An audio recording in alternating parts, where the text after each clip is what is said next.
Hey up everyone, we're back on Earthquake. We've just finished Season 5. I just kind of blitzed through it because I was so determined to improve on last year. So the question is, have we done it?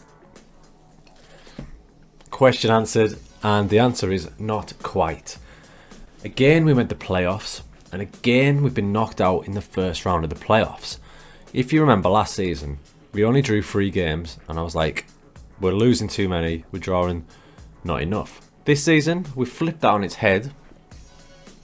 We've drew too many, but we haven't won enough. We only lost 8, which is the third best in the league, but we drew 17, which, you guessed it, is the most in the league. This team is so frustrating, man.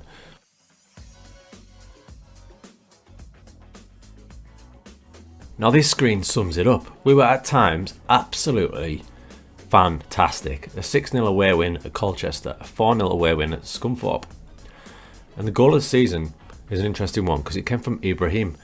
And this is the lesson of this episode, I guess. Ibrahim was an absolute vital cog in our team. And I probably didn't realise it as much until he got recalled by Derby.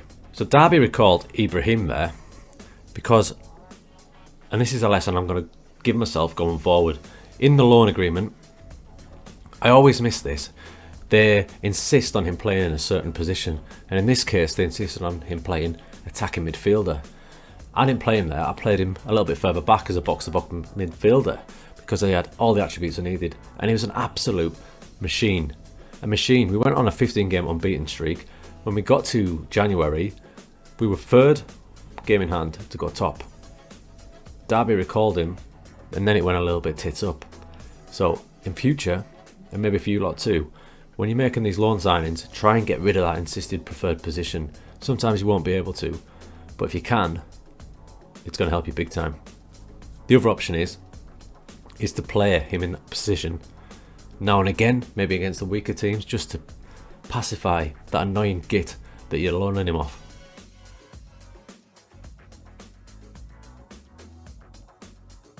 Here you can see hardly any reds because we're playing really well, winning a lot of games, drawing some tough away matches like we wanted to correct from the last season, which we did with the more resolute tactic. When we got to about here, he got recalled, and then from there, and I only just realised this when I looked back on the season, from there, look how bitty it is.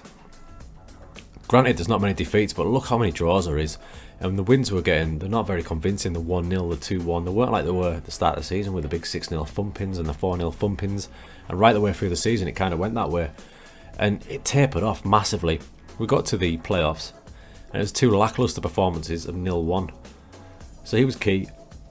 And that little lesson is something going forward that we're going to have to remind ourselves, especially as we've got a huge off-season next, because we're going into our 3rd season in League 2.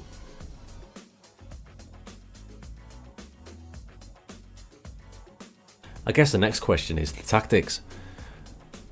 I wondered if 4-4-2 could get us up from League 2. Would it overexpose us? First season it seemed to have, when we lost 18 games. However, last season we only lost 8 with the 4-4-2. And as I say, the first half of the season, we were absolutely fantastic, ripping teams to bits. Then it tapered off. So now I'm thinking, do I change it? Because 3 seasons in one division playing the same formation, I feel like the teams might work us out and we might start pretty badly next season. So I might get my thinking hat on and just tweak it a bit. I still want 2 forwards, but maybe I'll have one more withdrawn just behind a striker. I'm not sure, but this is a big one. Big season, because if we don't get out of the League 2 this season, we may find ourselves stuck there. The other reason we didn't quite make it this season was a big one. Looking back, and especially after January, I realised the squad is nowhere near good enough from what I needed. Nowhere near. We made some bad signings, and the transfer history that I'm about to show you will show you why we got ourselves in such a pickle. So normally on the transfer page, I direct you to the players in column right below me there.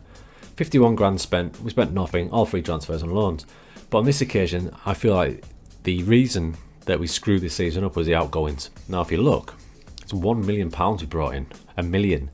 But obviously, when you bring in that much money, some good players are going to have to left. Out went Charlie McCann, the player we raved about when we signed him in pre-season last time. Moved my big dome. He went to Ipswich. He's now valued at 525. It's going up.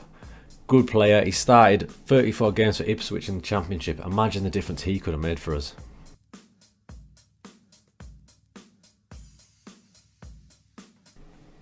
So it's the start of off-season. You know what's happening next. Am I keeping that formation? Not sure, but I know positions that I need to fill. Campbell's going back to his home club. Kane is also going back to his home club, but he hasn't been good enough anyway. There's 2 midfielders straight off the bat. Garbutt's dropped off. Left back, gone. Right back will be gone. One of the centre backs, getting too old, gone. Strikers, Montel and Elijah, both been decent. I see Montel now as an impact player from the bench, however, he's gone. That's a bit of a sorry state of a team. That's what I've got left that I'm very happy with. 4 players. I'm building this team basically from scratch. I've got a keeper, a centre back, a couple of midfielders, 1 striker that I think are good enough. The rest I need to get in. Big job. But obviously before I start making these signings, I need to decide what tactic and formation I'm going to go with. I will have 4-4-2 in my locker. I'm still tempted to stick with it because I'm a stubborn shit. And I think if I could combine the last 2 seasons together and get the best version of both, we'd go up by a mile. But something's not quite right. It may be the roles, it may be something as simple as the roles, but a tweak is coming. That will be in the next episode. We go again.